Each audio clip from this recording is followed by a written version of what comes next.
अस्सलाम वालेकुम व्यूअर्स, मैं हूं शाकिर सोलंकी। व्यूअर्स, आज इलेक्शन कमीशन ऑफ पाकिस्तान ने आखिरकार दो वफाकी वुज़रा आज़म सवाती और फवाद चौधरी को नोटिस जारी कर दिए हैं और उनसे इल्ज़ामात पर सबूत मांग लिए हैं। इलेक्शन कमीशन ने बाज़ाब्ता तौर पर तहरीरी ये नोटिस जारी किए हैं और एक हफ्ते के अंदर जो है उनसे सबूत मांग लिए हैं कि इल्ज़ामात के सबूत दिए जाएं। इलेक्शन कमीशन के पास क्या क्या इख्तियारात हैं कार्रवाई करने के हवाले से, ये भी इस वीलाग में बताऊंगा। और इससे पहले वज़ीर आज़म इमरान खान वो भी इलेक्शन कमीशन की तौहीन कर चुके हैं और तहरीरी तौर पर माफ़ी भी मांग चुके हैं इलेक्शन कमीशन ऑफ पाकिस्तान से। वज़ीर आज़म इमरान खान जब अपोजिशन में थे उस वक़्त इन्होंने इलेक्शन कमीशन पर इल्ज़ामात लगाए थे और इलेक्शन कमीशन ने तौहीन अदालत का तौहीन का जो है नोटिस जारी किया था और वज़ीर आज़म इमरान खान को फिर इलेक्शन कमीशन में पेश होना पड़ा था और माफ़ी मांगनी पड़ी थी। तो अब वफाकी वुज़रा दो जो हैं इन्होंने वज़ीर आज़म इमरान खान से भी दो कदम ये आगे चले गए हैं और बिला झिझक इलेक्शन कमीशन पर जो घिनौने इल्ज़ामात लगाए गए हैं तो उस पर इलेक्शन कमीशन ने अब कार्रवाई बाज़ाब्ता तौर पर शुरू कर दी है। डिटेल में जाऊं तो उससे पहले उन दोस्तों से दरख्वास्त ज़रूर करूंगा जिन दोस्तों ने मेरा चैनल अभी तक सब्सक्राइब नहीं किया या चैनल पहली दफ़ा देख रहे हैं वो चैनल को ज़रूर सब्सक्राइब करें ताकि आने वाली जो अपडेट्स हैं पॉलिटिकल वो भी आपके साथ शेयर होती रहें। और अगर प्रोग्राम अच्छा लगे तो इसको शेयर भी करें, लाइक भी करें और कमेंट्स भी करें। तो व्यूअर्स, आज जिस तरह इलेक्शन कमीशन ने कार्रवाई शुरू की है, इलेक्शन कमीशन के जो ज़राए हैं वो ये बता रहे हैं कि इलेक्शन कमीशन ने आज से पहले इलेक्शन कमीशन के हवाले से जो इल्ज़ामात या मुख्तलिफ लगाते रहते हैं, लोग डिस्कशन करते रहते हैं, इलेक्शन कमीशन ने कोई बहुत बड़ी कार्रवाई डी सीट करने की, नाअहल करने की, इस तरह की तो एज सच नहीं की, लेकिन नोटिस वगैरह इलेक्शन कमीशन ऑफ पाकिस्तान जारी करता रहा है माजी में भी। नाअहली के हवाले से कोई ऐसी अभी तक कोई ऐसा कोई वाक़या सामने नहीं आ रहा, ख़बर सामने नहीं आ रही कि किसी को इलेक्शन कमीशन ने नाअहल करार दिया हो। लेकिन इलेक्शन कमीशन के पास इख्तियारात हैं और ये एहसास भी है इलेक्शन कमीशन को कि अगर हम पहले ये कार्रवाई कर देते किसी न किसी कुछ लोगों के ख़िलाफ़ जो इल्ज़ामात लगाते हैं इलेक्शन कमीशन पर, वैसे हर दौर में इलेक्शन कमीशन पर इल्ज़ामात लगते रहे हैं, लेकिन वो इल्ज़ामात सिर्फ इतनी हद तक होते हैं कि इलेक्शन कमीशन शफाफ इंतखाबात कराने में नाकाम हो गया है। ये इल्ज़ाम तो एक जनरल, एक आम इल्ज़ाम है जो हर जमात लगाती रहती है। लेकिन ये जो आज़म सवाती ने इल्ज़ामात लगाए हैं या फवाद चौधरी ने इल्ज़ामात लगाए हैं, ऐसे इल्ज़ामात इलेक्शन कमीशन पर पहले कभी भी हमने नहीं सुने कि इलेक्शन कमीशन पर पैसे लेने का इल्ज़ाम लगाया गया हो कि पैसे पकड़ता है इलेक्शन कमीशन और पैसे लेकर इलेक्शन कराता है, या नवाज शरीफ के साथ चीफ इलेक्शन कमिश्नर का ताल्लुक होता है, रहा है, वो राब्ते में होते हैं। तो व्यूअर्स, एक बड़ी इंटरेस्ट की बात ये बताऊं कि चीफ इलेक्शन कमिश्नर जो मौजूदा हैं, ये तय्युनात भी मौजूदा हुकूमत के दौर में हुए हैं और इनके जो बड़े सिफारशी बताए जा रहे हैं वो वज़ीर दाखिला शेख रशीद अहमद साहब हैं। ये रिकमेंडेशन जो हैं वो शेख रशीद अहमद की हैं, स्ट्रांग रिकमेंडेशन, क्योंकि चीफ इलेक्शन कमिश्नर जो हैं सिकंदर सुल्तान राजा साहब ये सेक्रेटरी रेलवे भी रहे हैं और शेख रशीद सेक्रेटरी वज़ीर रेलवे रहे हैं। तो इससे पहले पीएसी में भी लोग बड़ी कहानियां सुना रहे हैं, पीएसी में भी आते रहे हैं, शेख रशीद पीएसी के मेंबर रहे हैं खुर्शीद शाह के दौर में। उस वक़्त भी ये एक तअस्सुर आम है कि शेख रशीद अहमद के क्लोज रहे हैं chief election commissioner Sikandar Sultan Raja, और शेख रशीद अहमद का बड़ा ट्रस्ट है। शेख रशीद अहमद फिर इस वक्त इमरान खान के राइट हैंड बने हुए हैं, सबसे बड़े मुशीर जो हैं वज़ीर दाखिला शेख रशीद अहमद बने हुए हैं। तो अपने ही बंदे पे, अपने ही रिकमेंडेशन जो शेख रशीद अमन की थी, इमरान खान ने मान ली, चीफ इलेक्शन कमिश्नर को लगाया। अब उसी चीफ इलेक्शन कमिश्नर पर जो इल्ज़ामात लगाए जा रहे हैं वो माजी में किसी ने भी नहीं लगाए, और इलेक्शन कमीशन ने कोई ऐसी कार्रवाई भी माजी में सियासतदानों के खिलाफ बड़ी कोई कार्रवाई नहीं की।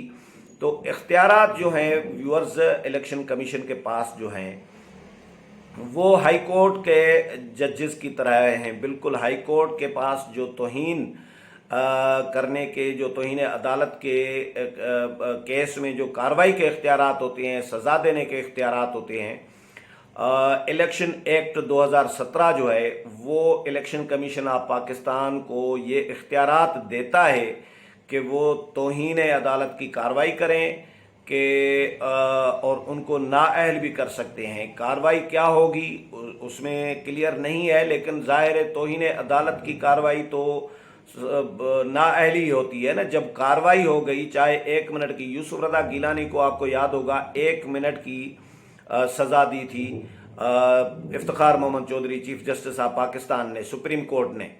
तो उस वक़्त उनको कहा गया था जब तक ये हेयरिंग ख़त्म नहीं होती, समाअत ख़त्म नहीं होती, तब तक आप अदालत से बाहर नहीं जाएंगे, अदालत के कमरे से, और 1 मिनट तक आप बैठे रहें। तो उनको 1 मिनट की सज़ा पर फिर 5 साल के लिए नाअहल होना पड़ा था। इसी तरह तलाल चौधरी का मामला है, दानियाल अजीज़ का मामला है, निहाल हाशमी का मामला है, इनको भी तौहीन अदालत की सज़ाएं मिली हैं, तो वो भी नाअहल करार दिए गए हैं। तो फवाद चौधरी और आज़म सवाती के लिए भी ये कहा जा रहा है, एक राय ये सामने आ रही है कि उनकी नाअहली के भी इम्कानात हैं।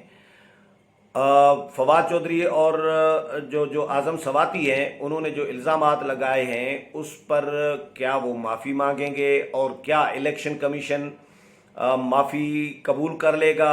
ये इख्तियार तो इलेक्शन कमीशन के पास है कि माफ़ी कबूल करें या न करें। इमरान खान जब अपोजिशन में थे, मैंने बताया जिस तरह, तो उस वक़्त इलेक्शन कमीशन पर इल्ज़ामात लगाए थे, गालिबन फॉरेन फंडिंग केस से जुड़े हुए इल्ज़ामात थे कि इलेक्शन कमीशन शायद तअस्सुब कर रहा है या इस तरह का कोई बहरहाल जो भी इल्ज़ाम था, लेकिन इल्ज़ामात थे इलेक्शन कमीशन ऑफ पाकिस्तान पर। ये जस्टिस रज़ा चीफ इलेक्शन कमिश्नर थे उस वक़्त, उस दौर की बात है। तो उस वक़्त इलेक्शन कमीशन ने तौहीन का मुर्तकिब करार दिया था इमरान खान को, और तौहीन का नोटिस जारी किया था कि आपने इलेक्शन कमीशन पर इल्ज़ामात लगाकर इलेक्शन कमीशन की तौहीन की है। तो उसके बाद इमरान खान साहब जो है खुद इलेक्शन कमीशन में पेश हुए थे, हाज़िर हुए थे, और डाइस पर आकर मीडिया के सामने ये इतराफ़ किया था कि मैंने जो कुछ कहा है इससे इलेक्शन कमीशन को अगर दिलाजारी हुई है तो मैं इस पर माजरत करता हूं, और मैं इलेक्शन कमीशन का एहतराम करता हूं, वगैरह वगैरह। इस तरह उन्होंने ऑन द रिकॉर्ड, वज़ीर आज़म इमरान खान जब अपोजिशन में थे उस वक़्त ऑन द रिकॉर्ड इन्होंने माफ़ी मांग ली थी इलेक्शन कमीशन ऑफ पाकिस्तान से। और उसके बाद बताया जा रहा है कि तहरीरी तौर पर भी बाबर अमान साहब जो हैं वो वकील थे वज़ीर आज़म इमरान खान साहब के। वज़ीर आज़म तो इसलिए नहीं कहना चाहिए क्योंकि उस वक़्त वज़ीर आज़म नहीं थे, अभी वज़ीर आज़म है, लेकिन उस वक़्त अपोजिशन में थे। तो बाबर अमान साहब उनके वकील थे, वो भी उनके साथ आए थे, और बाद में फिर तहरीरी माफ़ीनामा भी इमरान खान साहब ने इलेक्शन कमीशन में जमा करा दिया था। तो ये PTI की माफ़ी मांगने की रिवायत भी रही है। एक तो एग्रेसिव इतने हो जाते हैं, इतने आगे निकल जाते हैं कि सारी हदूद जो हैं वो लंघ जाते हैं, पार कर जाते हैं, सारी हदें पार कर जाते हैं। उसके बाद फिर बैक भी ऐसे होते हैं, रिवर्स गियर ऐसे लगाते हैं कि पाँव में पड़ जाते हैं, माफ़िया मांग रहे होते हैं। तो ये अब ये दोनों वज़रा साहिबान जो हैं माफ़ी मांगेंगे या सबूत पेश करेंगे। अगर सबूत पेश नहीं करते तो फिर इलेक्शन कमीशन की तौहीन करने की सज़ा जो सुनाएगा, तो सज़ा के बाद सज़ा याफ्ता जो भी शख्स होता है वो नाअहली हो जाएगा, सीधी सी बात है। चाहे 1 मिनट की सज़ा हो या 1 सेकंड की भी सज़ा हो, जो सज़ा याफ्ता हो गया तो वो समझ लें कि अगले 5 साल के लिए वो फारिग हो गया। तो इनका डी-सीट होने का इम्कान मौजूद है। इलेक्शन कमीशन क्या फैसला करेगा ये तो इलेक्शन कमीशन अब और जानता है, और इनके रिप्लाई पे है, इनके रवैये पे, आगे रवैये पे है वुज़रा के, कि वुज़रा क्या करते हैं। सबूत इकट्ठे करके इलेक्शन कमीशन के सामने पेश करते हैं, केस लड़ते हैं अपना कि जी हमने इल्ज़ामात गलत नहीं लगाए, और या माफ़ी मांग लेते हैं। दो रास्ते ही है ना, या तो केस लड़ें इलेक्शन कमीशन के साथ और सबूत फराहम करें, या फिर माफ़ी मांग लें। नहीं तो फिर ज़ाहिर सबूत भी में पेश नहीं करेंगे, माफ़ी नहीं मांगेंगे तो फिर सज़ा याफ्ता होंगे, सज़ा याफ्ता यानी नाअहल हो जाएंगे। तो इलेक्शन कमीशन ने बहरहाल ये कार्रवाई दोनों वज़रा के ख़िलाफ़ शुरू तो की है। इल्ज़ामात तो अपनी जगह पे चलें। इलेक्शन कमीशन ने 7 दिन के अंदर जो नोटिस जारी किया उसमें 7 दिन के अंदर इनसे सबूत मांगे गए हैं, और नहीं तो फिर कार्रवाई आगे बढ़ाई जाएगी। लेकिन जो आग लगाने की बात है वो इल्ज़ामात से, वो इल्ज़ाम नहीं है, वो एक धमकी है, एक थ्रेट है इदारे को, उसकी कार्रवाई अलग बनती है। मेरा ख्याल है, ये मेरा अपनी राय है कि लोगों को यानी भड़काना है इलेक्शन कमीशन के ख़िलाफ़ कि भाई इसको आग लगा दो, आग लगानी चाहिए इस इदारे को। ये इदारा मतलब ये तो अलग केस बनता है। एक धांधली का इल्ज़ाम अलग है, वो भी आज़म सवाती ने लगाया है कि इलेक्शन कमीशन हमेशा धांधली में मुलविस रहा है, शफाफ इंतखाबात नहीं कराता, और ये इल्ज़ाम अलग है। और पैसे लेने का इल्ज़ाम अलग है। चीफ इलेक्शन कमिश्नर का नवाज शरीफ के साथ राबते में रहने का और नून लीग का हामी होने का इल्ज़ाम अलग है।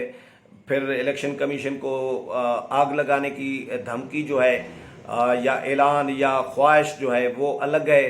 तो ये बहुत सारे केसेस इनके ख़िलाफ़ बनते हैं। सिर्फ इल्ज़ाम पैसे लेने का नहीं है, ये 4-5 इल्ज़ामात हैं, 4-5 एंगल से ये केसेस बनते हैं, मुकदमात बनते हैं इन दो वज़रा के ख़िलाफ़। इलेक्शन कमीशन ने मंगल को 2 दिन पहले यानी ये फ़ैसला किया था, और जुम्मे को ये वाक़या हुआ था। गुज़श्ता जुम्मे को सेनेट की कायमा कमेटी जो पार्लिमानी उमूर की है उसमें, उसके इजलास में जब ब्रीफिंग हो रही थी ईवीएम पर, इलेक्ट्रॉनिक वोटिंग मशीन पर जब मामलात डिस्कस हो रहे थे, तो आज़म सवाती साहब, बाबर रहमान साहब और बहुत सारे और पीटीआई के लोग मौजूद थे, वज़रा और मेंबरान, अपोजिशन के मेंबरान भी मौजूद थे। उनकी मौजूदगी में आज़म सवाती साहब ने जज्बाती हो गए थे इलेक्शन कमीशन के ख़िलाफ़, क्योंकि इलेक्शन कमीशन इनकी ईवीएम को, इलेक्ट्रॉनिक वोटिंग मशीन को मुस्तरद कर चुका है,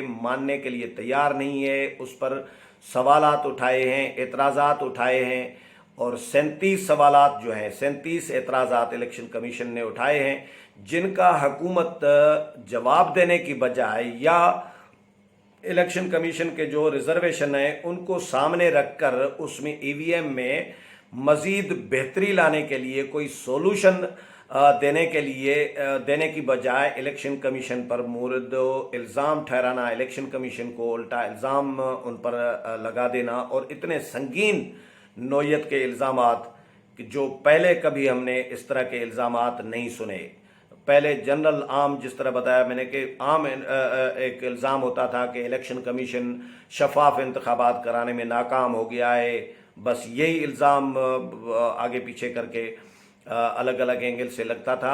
लेकिन पैसे लेने का इल्ज़ाम, इलेक्शन कमीशन को आग लगाने का इल्ज़ाम, election commission, chief election commissioner का नवाज शरीफ के साथ राब्ते में, नून लीग के साथ, नून लीग का हामी या अपोजिशन का हेडक्वार्टर जो है इलेक्शन कमीशन, ये इल्ज़ाम भी अलग है। तो कैसे हेडक्वार्टर बना हुआ है इसका सबूत इनको फराहम करना पड़ेगा। मुकदमात, समातें, रेफरेंसेस और हेयरिंग जो भी हो रही होती है तो उसमें अपोजिशन भी शरीक हो रही होती है अगर, तो फिर हुकूमत भी शरीक हो रही होती है ना।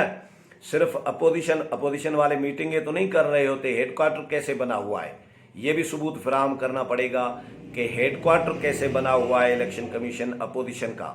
تو یہ سارے الزامات اپوزیشن الیکشن کمیشن کے اوپر جو ہے حکومتی وزراء نے لگائے ہیں، اور ان کے الیکشن کمیشن میں ثبوت ان کو پیش کرنے پڑیں گے۔ حالانکہ لوگ یہ کہہ رہے ہیں، بہت سارے مجھے لوگوں نے یہ کہا ہے کہ چیف الیکشن کمشنر صاحب جو ہیں وہ شیخ رشید احمد کی اسٹرانگ ریکمنڈیشن تھی عمران خان کو، اور عمران خان کو کہا گیا تھا کہ یہ بہت اچھے انسان ہیں، اچھے آدمی ہیں، ان کو لگایا جائے۔ تو یہ جب شیخ، اور قربت بھی رہی ہے شیخ رشید احمد کے ساتھ ان کی، کیونکہ سیکٹری رہے ہیں یہ، تو یہ چیزیں ڈسکس کی جا رہی ہیں مارکیٹ میں۔ تو جب ریکمنڈیشن بھی اپنی ہے، آپ نے خود تعینات کیا ہے، پھر آپ ان پر الزامات، اس طرح کے سنگین الزامات کیسے لگا رہے ہیں؟ یا تو آپ پہلے قوم سے معافی مانگیں کہ آپ نے غلط بندے کو لگایا چیف الیکشن کمشنر، اعتراف کریں، غلطی تسلیم کریں، قوم سے معافی مانگیں، اور اس کے بعد تو آپ الزامات لگائیں نا۔ آپ مطالبہ بھی کر رہے ہیں کہ جی مستعفی ہو جانا چاہیے چیف الیکشن کمشنر کو، اور مستعفی کیسے ہوں گے بھائی؟ آئینی عہدہ ہے چیف الیکشن کمشنر کا، اور وہ آئینی مدت اپنی پوری کر کے ریٹائر ہوں گے۔ آپ ریفرنس کی بھی دھمکی دے رہے ہیں کہ جی ریفرنس دائر کیا جا سکتا ہے سپریم جوڈیشل کمیشن میں، تو ریفرنس دائر کریں نا جی سپریم جوڈیشل کونسل میں، تو ریفرنس دائر کریں، اور ریفرنس کا بھی حشر دیکھیں گے۔ جسٹس قاضی فائز عیسیٰ کے ریفرنس کا بھی حشر ہم نے دیکھ لیا۔ اب چیف الیکشن کمشنر کے خلاف کیا کارروائی کرتے ہیں؟ فی الحال تو چیف الیکشن کمشنر نے آپ کے خلاف کارروائی شروع کر دی ہے۔ اب دیکھتے ہیں 7 دن کے اندر یہ ثبوت پیش کرتے ہیں الیکشن کمیشن میں دونوں وزراء، یا اپنا کیس لڑتے ہیں، یا الیکشن کمیشن سے معافی مانگتے ہیں۔ اس حوالے سے مزید جو بھی اپڈیٹ آتی رہے گی وہ بھی آپ کے ساتھ شیئر کروں گا۔ امید ہے یہ بھی پروگرام پسند آیا ہوگا۔ اگلے پروگرام میں پھر ملاقات ہوگی، تب تک اجازت چاہتا ہوں۔ اللہ حافظ۔